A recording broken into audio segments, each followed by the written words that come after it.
It looks very formal, so I'll say a few words to make a beginning. Otherwise, it should be informal, and we'll keep on chatting about the things that we can do together.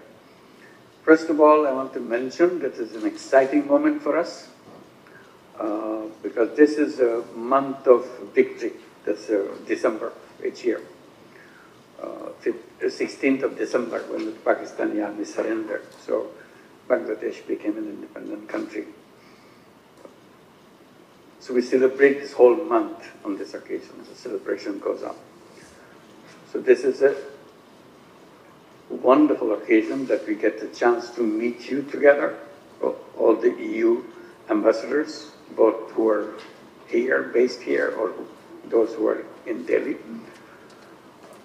This is a very special occasion for all of us to have you together. And the fact that you could assemble entire EU delegations in Bangladesh, in Dhaka, it shows the support to Bangladesh, the political support, as well as economic support, moral support, and other supports. So this is something very rejuvenating for us, emerging out of a terrible situation that we had only hardly 4 months back, where students were killed in a large number, and in a point-blank way, almost. And that mobilized the whole nation together to bring down the previous government, where the Prime Minister of the previous government fled the country. And the student and people's uprising took place and bring this interim government to run the country until election is held and a new government is elected. So we are going through that process. But in the meantime, the excitement of the moment, after 16 years of repression and denial of all the rights, human rights and everything else, and also forced disappearances, very painful stories one after another,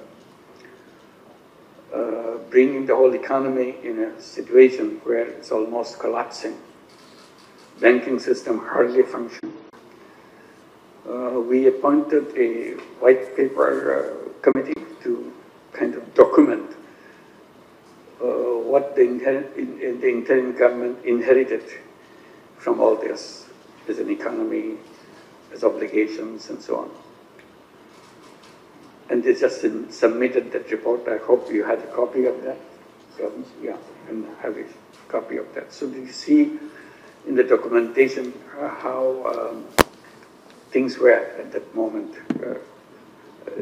Is unbelievable kind of thing that the report says. Billions of dollars worth of money has been siphoned off from the country each year. And country is left with a devastated economy, devastated banking system, devastated condition of foreign exchange, and so on. So these are documented so that we don't have to speculate about it. And now we can go back into the numbers and see which was tally with each other. And our efforts were just from day one is to bring order into the system, the economic system and so on. To see if we can take care of our obligations, international obligations, payment obligations and so on. And also see if our banking system can put in action again back into the order.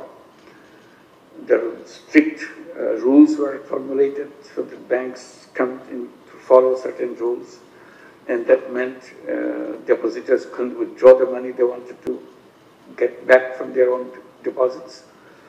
That made them very unhappy that we can't take the money out. The governor of the central bank was trying to see, I'm trying to keep all the banks alive so they don't have to shut down any bank. So that will create some hardships, hopefully temporary, he said. But luckily that temporary period is over. Now, from this month, is opened up that you can withdraw your money as you wish. So that's an improvement that you can do this. Still, we have not shut down any bank because that may create another chain effect in the whole banking system. So the banks are functioning. Our foreign exchange reserves is increasing, luckily, and we are making payments. So that's the kind of transformation that took place.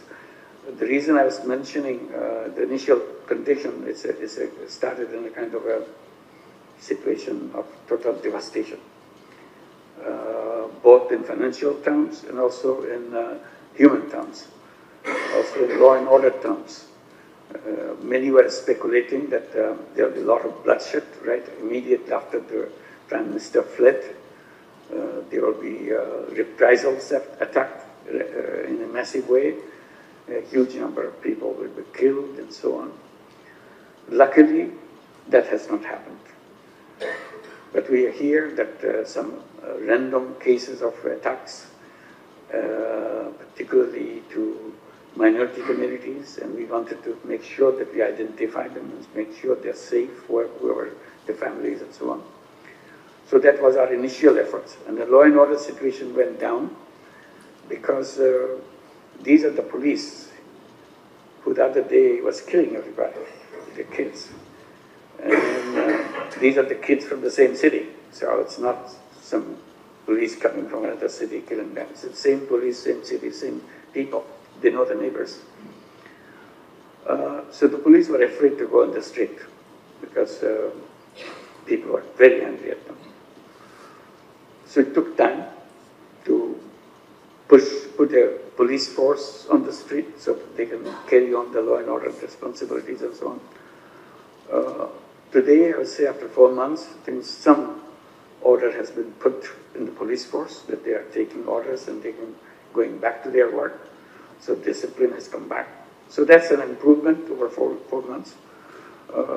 And then we started talking to our partners like yourself in the European Union and so on, to see how to revisit all the deals we had in the past and all the agreements that we had in the past, how to make sure that we get a support, financial and economic support to make the economy run again, start functioning again. And in other sectors, in social sectors and so on, technology sectors, how to make things happen. Immediately after we came to the government, the United Nations General Assembly took place. We came in August, it was in September, so next month. And I had a chance to meet many heads of governments and also ministers, officials during that. And I saw lots of warm feeling from Bangladesh. That made us feel very happy because we didn't know how the international community felt about the whole thing. So that reassured us and encouraged us. And one of the most striking contact that we had was with Her Excellency 𝗔𝗲𝗃𝗀𝗃𝗀𝗃. She was very warm and had a lot of discussions, explained everything what's happened. The message she gave me that we'll be with you, and she said we are familiar with what you are going through in terms of corruption, because I was highlighting the corruption part of it, and also in terms of renewable energy. These are the two issues she picked up immediately. She said, we know about corruption because when we started the European Union, many of our countries were not as clean as we would like to have. So we have to go through the cleaning process together so that they can be part of the European community, European Union. So we have all that knowledge and policies and technology to make that happen. And we'll be very happy to support you. So this is one. And on other issues is that we'll be very happy to provide the assistance that you need. And I'll tell my colleagues to follow it up. And I suggested that I said it would be a good thing if you can find one individual person who can be the key person for it, because it's a huge group of people. So that also within the government, there's so many diverse sides of the government. one person could communicate with everybody, and we can communicate with this one contact person. So she said, yes, we can do that. So that's how whole thing began, and I was very happy that its responses were very warm. When I came back, many of you came to see me, carry the same message back to me, and so on. And Michael, His Excellency Michael Miller, is the one who said that he's been appointed as a contact person, key person to negotiate with you and get to the whole process. And out of this idea came that can we get together? And this is how we are getting together today, so that we shall sit face to face and kind of exchange what we can do, what are the upcoming issues for us, priorities for us, and clarify anything that you need to know, and so on. So this will be one thing. And the fact that you came also a good message for the country. I must tell you, this is a very important month for us, and this month you didn't need to choose this month, but it happened that way. That gives a good message for the whole country. Because in the meantime, something else happened, which I must mention to you. We had a campaign of misinformation, global campaign. It's a very powerful campaign. And we are struggling to cope with that. That Bangladesh is calm, Bangladesh is going ahead with this mission and so on. It's not the kind of image this campaign is trying to give us. And the fact that you came, also a message that is not too bad for everybody to come here. So you came and you have a discussion here. So we are very happy with that. But we seek your support, how to deal with this misinformation, if you have any suggestions and anything that we can do to cope with it, because it's hurting us a lot in an international thing. Internally, people don't believe in that. We understand that the group who fled from the country, and not only the Prime Minister, followers of our party, top followers of our party left the country. Some are hiding, still hiding. Some are staying around, but not make themselves visible. But they try to take an opportunity to destabilize the country. And since all these billions of dollars they have transferred outside, they control that money. So they can use this money to mobilize things which to destabilize the country. So the campaign, both outside and inside campaign, will begin. And this is a kind of, again, very harmful to us.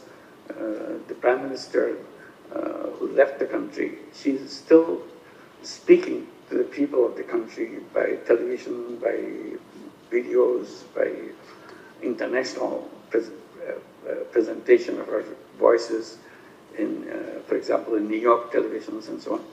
So that kind of create tense situation in Bangladesh, that she's still being heard by other people and so on. People felt that we must demonstrate the unity of all of us in Bangladesh.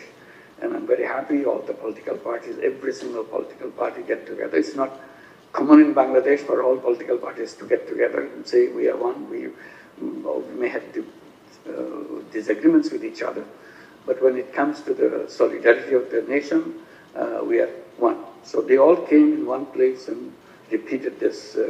Each one spoke on this issue and expressed their solidarity in this difficult moment. And we also invited all the leaders of the religious groups, including the Muslims. It's not just only the minorities were called, majority were left out. So majority, minority, all communities were invited. And they also committed their commitment that they are united. And all the propaganda and the misinformation about the minorities, they will be fighting for that.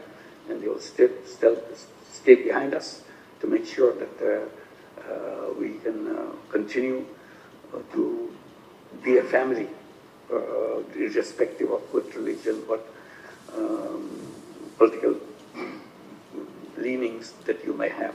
So this is the message we try to get across. And people in general all over the country felt that way. So that strong sense of unity exists at this moment right now. But one issue that comes back, I'm sure in the discussion it will come back to, when is the election? All said and done, we need an election. And particularly political parties are very interested in holding the election.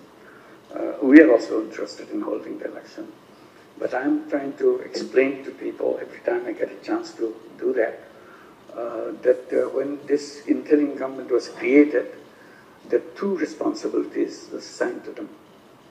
One is holding the election, of course, because you have to transfer the power to elected government. Two, at the same time, reform the whole apparatus of the nation and policies and institutions and so on. So right from the beginning, we immediately pay attention to the reform part. We formed 15 different commissions, each one addressing a particular part of the reform agenda. And we expected that by the end of December or by the middle of January, hopefully we'll start getting the reports, depending on when they were created. There's add 90 days more, then they could get it. Like we created their white paper committee, they completed their 90 days and the report submitted that report and made public.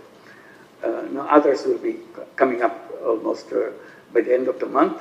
Regularly you'll be receiving those reports coming up.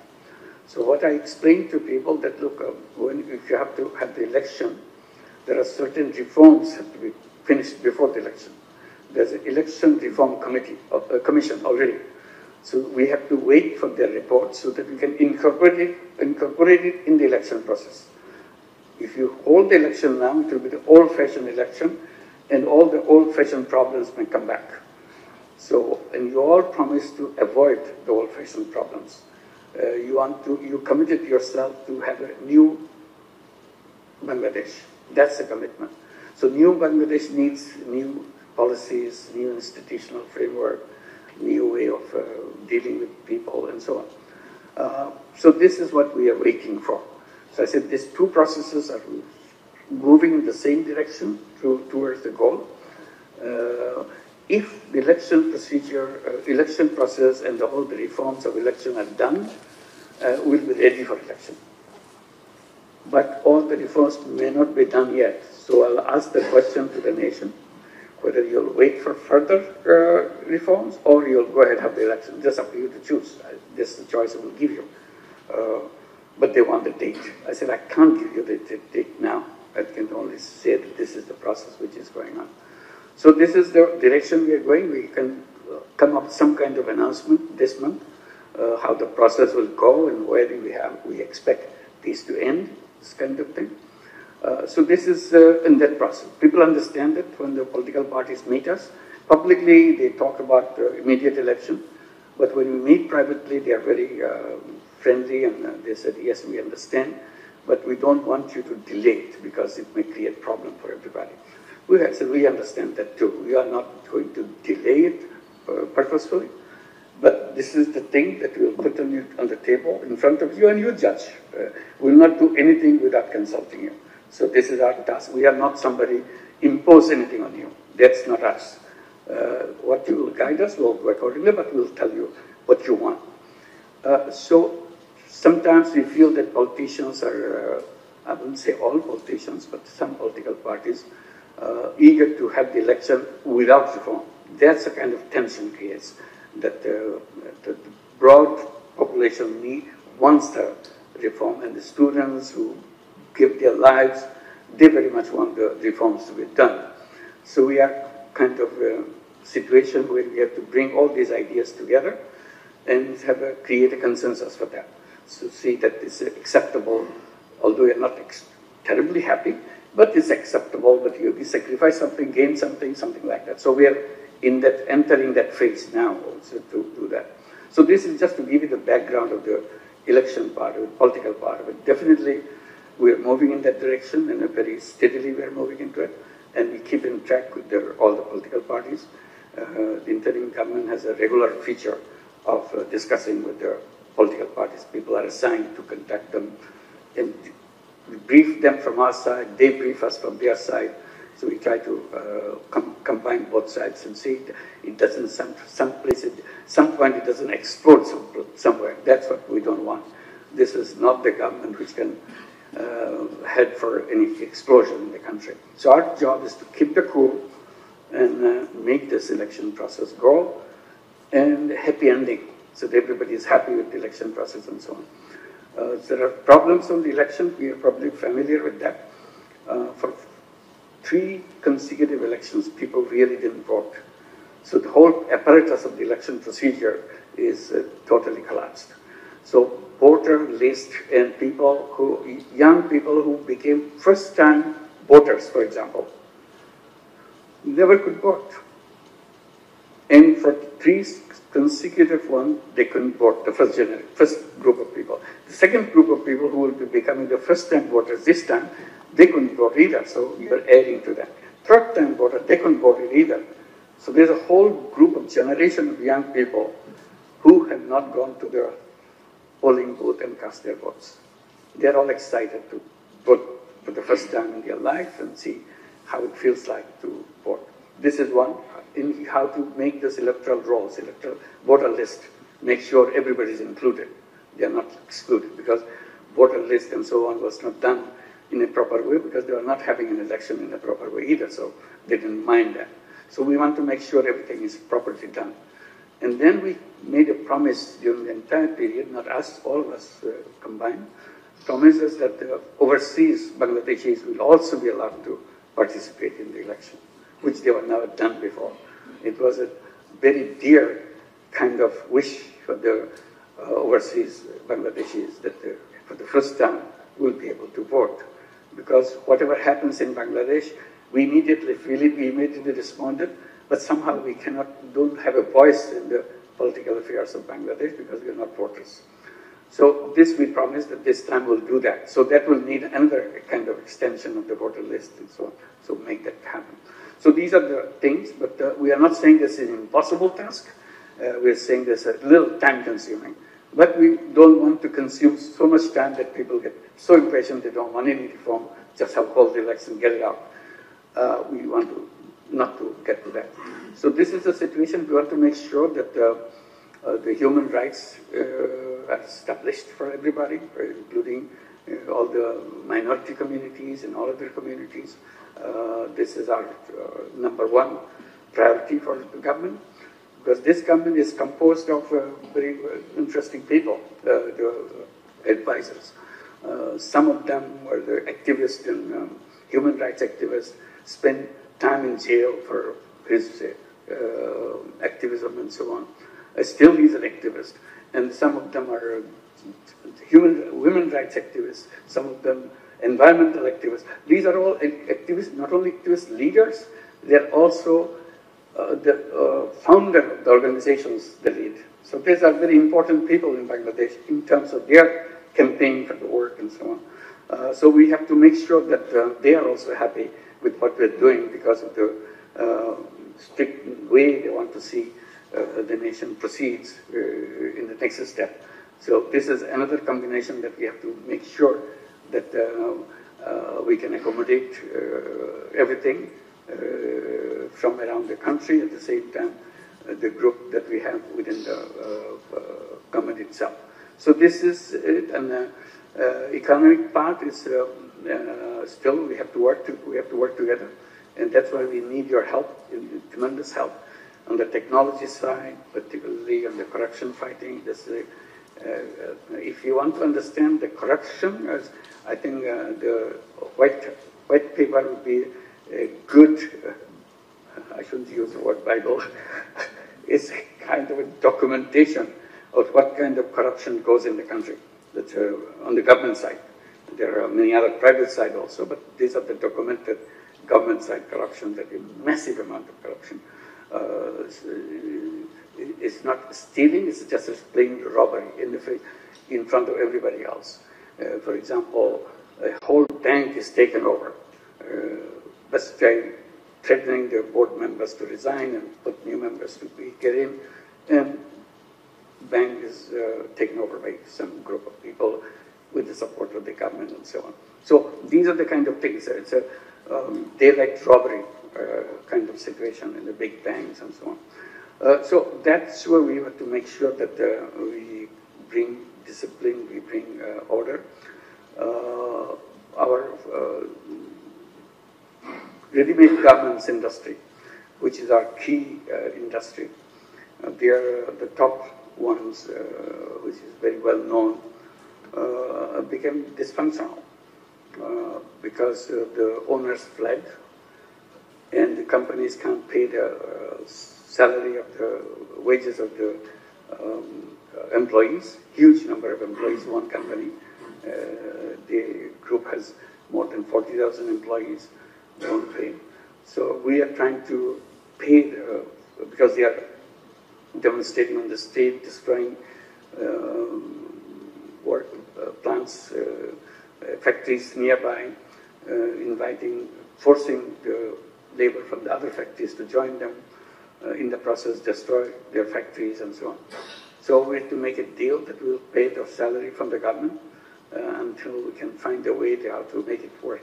So this is the kind of situation came not because something economically happened, simply owners disappeared because they belong to the group which disappeared from the ruling group.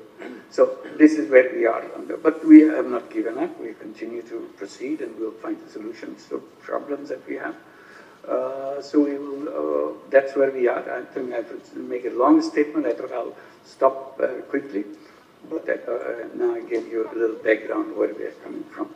So I'll stop here and let you proceed.